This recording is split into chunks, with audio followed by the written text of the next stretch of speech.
Hi పిల్లలు, ఎలా ఉన్నారు? ఈరోజు మనం వాటర్ మెలన్ జ్యూస్ అంటే పుచ్చకాయ జ్యూస్ చేసుకుందాము. ఇది చాలా సింపుల్గా రెడీ చేసుకోవచ్చు, అలాగే చాలా టేస్టీగా కూడా ఉంటుందన్నమాట. ఒక్కసారి ట్రై చేసి చూడండి. దీనికోసం పుచ్చకాయ ముక్కలు తీసుకుంటున్నాము. ఇట్లా చిన్న ముక్కలుగా కట్ చేసి వేసుకోవాలి. తర్వాత ఇందులో నిమ్మరసం వేసుకుంటున్నాము. ఒక అరచెక్క సరిపోతుంది. ఇది వేయడం వల్ల టేస్ట్ అనేది చాలా బాగుంటుందన్నమాట. తర్వాత ఇందులో పంచదార వేసుకుంటున్నాము. అది కూడా ఒక్క స్పూను, ఎక్కువ అవసరం లేదు, ఎందుకంటే పుచ్చకాయ అనేది చాలా తీయగానే ఉంటుంది. అందుకని 1 స్పూన్ వేసుకుంటున్నాము. ఇందులో పుదీనా ఆకులు వేసుకుంటాం. ఒక 5-6 పుదీనా ఆకులు వేసుకుని మిక్సీ పెట్టుకోవాలి. నీళ్ళు అనేది ఒక్క చుక్క కూడా మనం కలపనవసరం లేదనమాట, ఎందుకంటే పుచ్చకాయలోనే బోల్డ్ నీళ్ళు ఉంటాయి కదా. అందుకనేసి నీళ్ళు అస్సలు కలపకుండా ఇట్లా మిక్సీ పెట్టుకోండి. పెట్టుకున్న తర్వాత దీన్ని ఒక బౌల్లోకి తీసుకుంటున్నాము.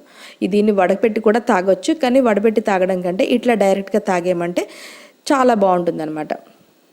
చూసారు కదా ఎంత సింపుల్గా రెడీ చేసుకున్నామో ఈ పుచ్చకాయ జ్యూస్ని. తర్వాత దీన్ని ఫ్రిడ్జ్లో పెట్టుకుని ఒక 2-3 గంటలు ఫ్రిడ్జ్లో ఉంచి తర్వాత తీసుకుని తాగామంటే చాలా టేస్టీగా ఉంటుంది.